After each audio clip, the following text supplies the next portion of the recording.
ಕರ್ನಾಟಕದ ಬೆಂಗಳೂರಿನ ಚಾಮರಾಜಪೇಟೆಯಲ್ಲಿರುವ ಟಿಪ್ಪು ಸುಲ್ತಾನ್ ಪ್ಯಾಲೇಸ್ ರಸ್ತೆಯಲ್ಲಿ ಈ ಸುಂದರ ಅರಮನೆಯನ್ನ ನೋಡಬಹುದು.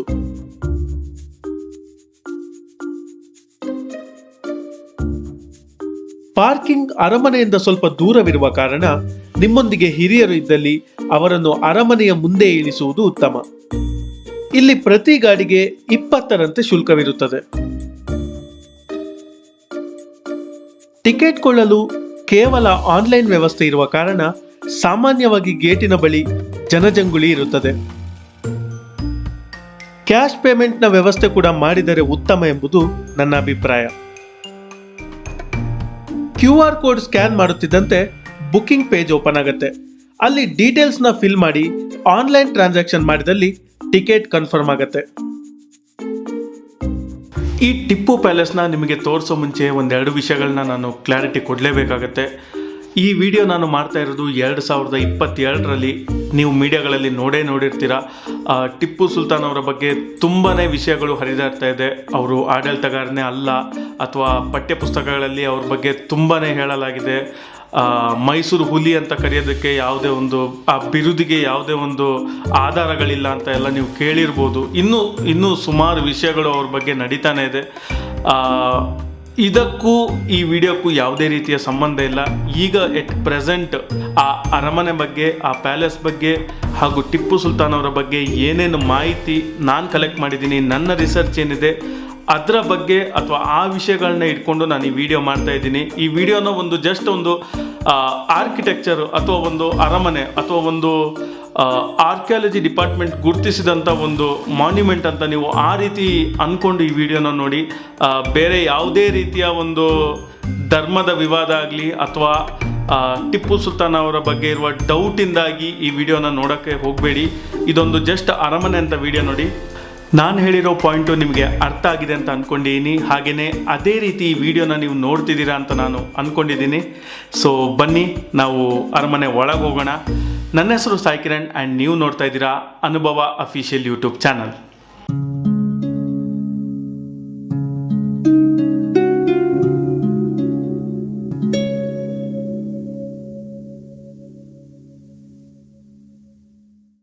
ಕೋಟೆ ವೆಂಕಟರಮಣ ಸ್ವಾಮಿ ದೇವಸ್ಥಾನದ ಪಕ್ಕದಲ್ಲೇ ಇರುವ ಈ ಅರಮನೆಯನ್ನ ಟಿಪ್ಪು ಸುಲ್ತಾನರ ಬೇಸಿಗೆ ಅರಮನೆ ಅಥವಾ ಕೆಂಪು ಅರಮನೆ ಅಂತಲೂ ಕರೆಯಲಾಗುತ್ತದೆ. 244 ವರ್ಷ ಹಳೆಯದಾದ ಈ ಬೇಸಿಗೆ ಅರಮನೆಯು ಇಂಡೋ ಇಸ್ಲಾಮಿಕ್ ವಾಸ್ತುಶಿಲ್ಪವನ್ನು ಹೊಂದಿದೆ.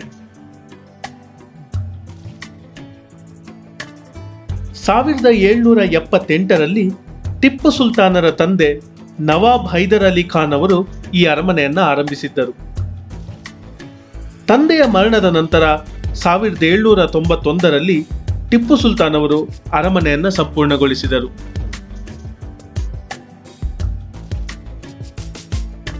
ನೀವೀಗ ನೋಡ್ತಿರೋದು ದರ್ಬಾರ್ ಹಾಲ್, ಅಂದರೆ ಸಭೆ ನಡೆಯುವಂತ ಸ್ಥಳ ಅಥವಾ ನ್ಯಾಯಾಲಯ ಎಂದು ಹೇಳಬಹುದು. ನ್ಯಾಯ ತೀರ್ಮಾನ ಸಂದರ್ಭಗಳಲ್ಲಿ ಮಧ್ಯಭಾಗದಲ್ಲಿ ರಾಜ, ಹಿಂಭಾಗದಲ್ಲಿ ಮಂತ್ರಿಗಳು, ಬಲಭಾಗದಲ್ಲಿ ಅಂದಿನ ರಾಜಕೀಯ ಸಲಹೆಗಾರರಾದಂಥ ದಿವಾನ್ ಪೂರ್ಣಯ್ಯ ಅವರು, ಹಾಗೆಯೇ ಎಡಭಾಗದಲ್ಲಿ ಸೈನ್ಯದ ದಂಡನಾಯಕರು ಕುಳಿತುಕೊಳ್ಳುತ್ತಿದ್ದರು. ಎಲ್ಲ ರೀತಿಯ ನ್ಯಾಯ ತೀರ್ಮಾನಗಳು ಇಲ್ಲಿ ನಡೆಯುತ್ತಿತ್ತು. ನಂತರದಲ್ಲಿ ಅಪರಾಧಿಗೆ ಶಿಕ್ಷೆಯನ್ನು ಇದರ ಮುಂಭಾಗದಲ್ಲಿರುವ ಕೋಟೆಯಲ್ಲಿ ನೀಡಲಾಗುತ್ತಿತ್ತು. ಈ ಬೇಸಿಗೆ ಅರಮನೆಯ 70% ಭಾಗವನ್ನು ಮರದಿಂದ ನಿರ್ಮಿಸಲಾಗಿದೆ.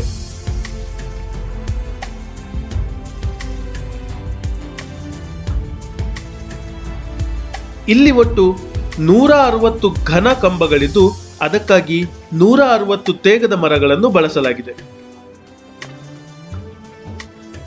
ಈ ಮರಗಳನ್ನು ಉಪಯೋಗಿಸುವ ಮುಂಚೆ 1 ವರ್ಷಗಳ ಕಾಲ ಕಾವೇರಿ ನದಿಯೊಳಗೆ ಇಡಲಾಗಿತ್ತು ಎಂದು ಇಲ್ಲಿನ ಗೈಡ್ ತಿಳಿಸಿದ್ದಾರೆ.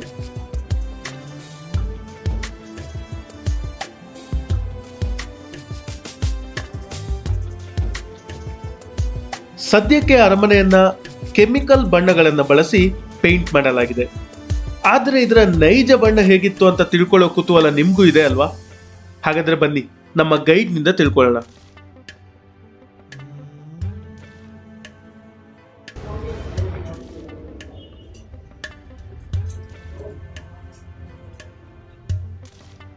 ನೋಡಿ ಇದು original painting. Okay okay 230-year-old painting. ಇದೆಲ್ಲ ವೆಜಿಟೇಬಲ್ ಡೈಸ್ ಅಲ್ಲಿ ಮಾಡ್ತಾ ಇದ್ರು. ಕೆಮಿಕಲ್ ಅಲ್ಲ, ನ್ಯಾಚುರಲ್ ಕಲರ್. ಆ ಬ್ರೌನ್ ಇದೆಯಲ್ಲ ಅದ್ರೊಳಗೆ ಗೋಲ್ಡ್ ಇದೆ, ರಿಯಲ್ ಗೋಲ್ಡ್. ಈಗಲೂ ಸ್ವಲ್ಪ ಶೈನಿಂಗ್ ಇದೆ ಗೋಲ್ಡ್ ಅಲ್ಲಿ. ನೋಡಿ ಈ ಪ್ಯಾಲೇಸ್ ಈ ತರ ಕಾಣ್ತಾ ಇತ್ತು ಅವಾಗ. Look like this palace. ಅವನಿಗೆ ಮೈಸೂರು ಹುಲಿ ಅಂತಿದ್ರು. ಹಿಂಗೆ ಹುಲಿನ killed tiger like this. Tiger emblem ಇತ್ತು ಪೇಂಟಿಂಗ್ ಅಲ್ಲಿ. ಇದು ಡ್ರೆಸ್ಸಿಂಗ್ ರೂಮ್ ಟಿಪ್ಪು ಸುಲ್ತಾನ್. ಅದಕ್ಕೋಸ್ಕರ ಇದು ಮಿರರ್ ಇದೆ, ಮಿರರ್ दोनों साइड में. Okay okay. ಅರಮನೆಯ ಪ್ರತಿಯೊಂದು ಗೋಡೆಗಳಲ್ಲೂ ಈ ರೀತಿಯ ಜೋಡಿ ಕಿಟಕಿಗಳನ್ನ ಗಮನಿಸಬಹುದು. ಇದು ಅಂದಿನ ಕಾಲದಲ್ಲಿ ದೀಪಗಳಿಡುವ ಜಾಗವಾಗಿತ್ತು. ಕೆಳಗಿನ ಕಿಟಕಿಗಳಲ್ಲಿ ದೀಪ ಹಾಗೂ ಮೇಲಿನ ಕಿಟಕಿಯಲ್ಲಿ ದೀಪಕ್ಕೆ ಸಂಬಂಧಪಟ್ಟ ಎಣ್ಣೆ ಹಾಗೂ ಬತ್ತಿಗಳನ್ನಿಡುತ್ತಿದ್ದರು. ದೀಪದ ಹೊಗೆಯಿಂದಾಗಿ ಮೇಲ್ಛಾವಣಿ ಕಪ್ಪಾಗಿರುವುದನ್ನ ಗಮನಿಸಬಹುದು. 240 ವರ್ಷಗಳ ಮುಂಚೆ ರಾಕೆಟ್ ಅಥವಾ ಮಿಸೈಲ್ ತಂತ್ರಜ್ಞಾನ ಇತ್ತು ಅಂದ್ರೆ ನೀವು ನಂಬ್ತೀರಾ? ನೀವು ಬಿಡಿ, ಯಾರು ನಂಬಲ್ಲ.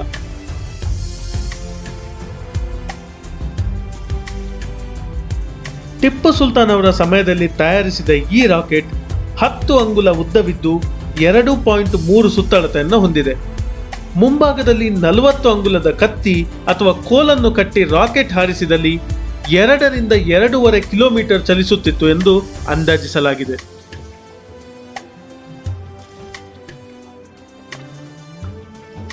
ಟಿಪ್ಪು ಸುಲ್ತಾನ್ ಅವರು ಬ್ರಿಟಿಷರ ಮೇಲಿನ ದ್ವೇಷವನ್ನು ವ್ಯಕ್ತಪಡಿಸಲು ಒಂದು ಆಟಿಕೆಯನ್ನು ತಯಾರಿಸಿದ್ದರು. ಇದರಲ್ಲಿ ಮೇಲೆ ಹುಲಿ ಹಾಗೂ ಕೆಳಗೆ ಮನುಷ್ಯನನ್ನು ಕಾಣಬಹುದು. ಇಲ್ಲಿ ಹುಲಿ ಎಂದರೆ ಟಿಪ್ಪು ಸುಲ್ತಾನ್ ಹಾಗೂ ಮನುಷ್ಯ ಬ್ರಿಟಿಷ್ ಸೈನಿಕರನ್ನು ಹೋಲುವಂತಿತ್ತು. ಅದಲ್ಲದೆ ಈ ಆಟಿಕೆಯಿಂದ ಹಲವಾರು ರೀತಿಯ ಧ್ವನಿಯನ್ನು ನುಡಿಸಬಹುದಾಗಿತ್ತು.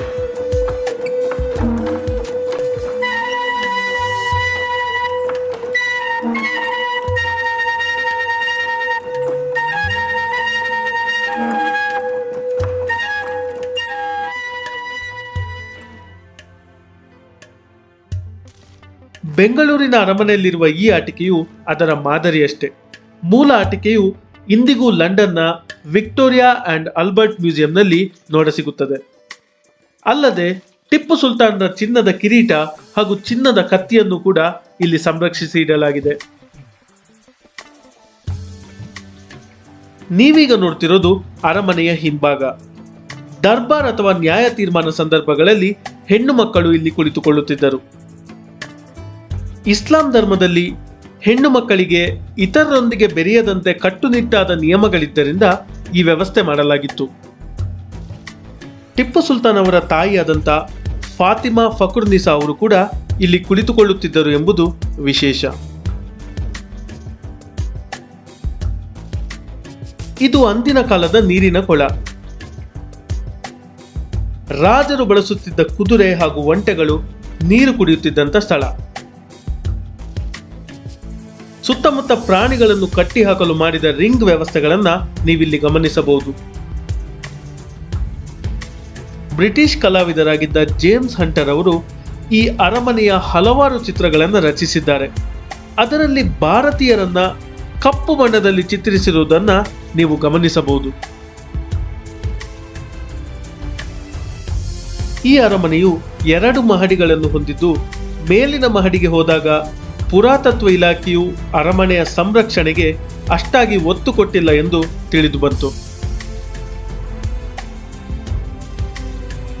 ಇಲ್ಲಿ ಕೆಲವು ಕಡೆ ಗೋಡೆ ಕುಸಿದಿರುವುದನ್ನ ನೀವು ಗಮನಿಸಬಹುದು. ಅಲ್ಲದೆ ಬೇಕೆಂದರಲ್ಲಿ ಗೋಡೆಗಳನ್ನು ಕೊರೆದು ವೈರ್ಗಳನ್ನು ಅಳವಡಿಸಲಾಗಿದೆ.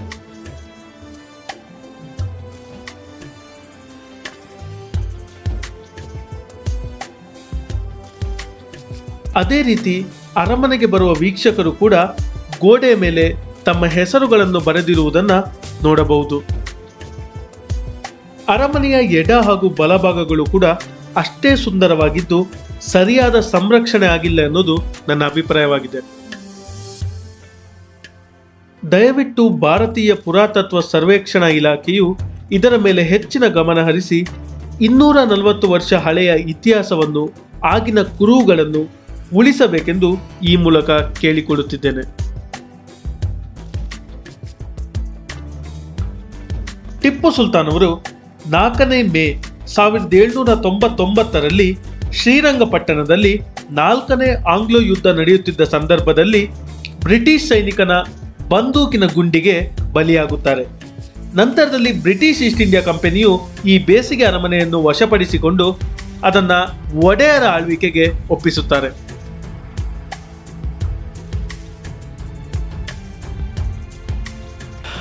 ನೋಡಿದ್ರಲ್ವಾ ಟಿಪ್ಪು ಅರಮನೆ. ಈ ಅರಮನೆ ಬಗ್ಗೆ ನಿಮಗೆ ಇನ್ನೂ ಮಾಹಿತಿ ನೀಡಬೇಕಂದ್ರೆ ಇಲ್ಲಿ ಟಿಪ್ಪು ಸುಲ್ತಾನ್ ಅವರಾಗಲಿ ಅಥವಾ ಅವರ ತಂದೆ ಹೈದರಾಲಿ ಅವರಾಗಲಿ ಯಾವತ್ತೂ ಸ್ಟೇ ಮಾಡಿರಲಿಲ್ಲ. ಅದು ಒಡೆಯರ ಆಳ್ವಿಕೆ ಇದ್ದಂಥ ಸಮಯ. ಶ್ರೀರಂಗಪಟ್ಟಣವು ಮೈಸೂರು ಸಂಸ್ಥಾನದ ರಾಜಧಾನಿಯಾಗಿತ್ತು. ಈ ರಾಜರ ಹತೋಟಿಯಲ್ಲಿದ್ದ ಸೈನ್ಯದಲ್ಲಿ ಹೈದರಾಲಿ ಅವರು ದಂಡನಾಯಕರಾಗಿದ್ದರು. ಅವರಿಗೆ ದಕ್ಷಿಣ ಭಾರತದ ಜವಾಬ್ದಾರಿಯನ್ನು ನೀಡಲಾಗಿತ್ತು. ಆದ್ದರಿಂದ ಕೇವಲ ಆಡಳಿತ ದೃಷ್ಟಿಯಿಂದ ಈ ಅರಮನೆಯನ್ನು ನಿರ್ಮಿಸಲಾಗಿತ್ತು. ಇದಿಷ್ಟು ಅರಮನೆಯ ಬಗ್ಗೆ ಮಾಹಿತಿ. ಇನ್ನು ಮುಂದೆ ಅರಮನೆಯ ಮುಂದೆ ಇರೋ ಕೋಟೆ ಬಗ್ಗೆ ನಿಮಗೆ ತಿಳಿಸ್ತಾ ಹೋಗ್ತೀನಿ. ಅಲ್ಲಿ ಕೋಟೆ ಯಾವ ರೀತಿ ಇದೆ, ಅಲ್ಲಿ ಜೈಲು ಯಾವ ರೀತಿ ಇತ್ತು, ಅಥವಾ ಅಪರಾಧಿಗಳಿಗೆ ಶಿಕ್ಷೆ ಯಾವ ರೀತಿ ನೀಡ್ತಾ ಇದ್ರು ಎಂಬುದನ್ನು ನಾನು ನಿಮಗೆ ತೋರಿಸ್ತೀನಿ. ಐ ಹೋಪ್ ಈ ವಿಡಿಯೋ ನಿಮಗೆ ಇಷ್ಟ ಆಗಿದೆ ಅಂತ ಅಂದ್ಕೊಂಡಿದ್ದೀನಿ. ವಿಡಿಯೋ ಇಷ್ಟ ಆಗಿದ್ರೆ ಲೈಕ್ ಮಾಡಿ, ಶೇರ್ ಮಾಡಿ, ಸಬ್ಸ್ಕ್ರೈಬ್ ಮಾಡಿ. ಇವತ್ತಿನ ನಿಮ್ಮ ಟೈಮ್ನ ನನ್ನ ಜೊತೆ ಸ್ಪೆಂಡ್ ಮಾಡಿದ್ದಕ್ಕಾಗಿ ಥ್ಯಾಂಕ್ ಯು.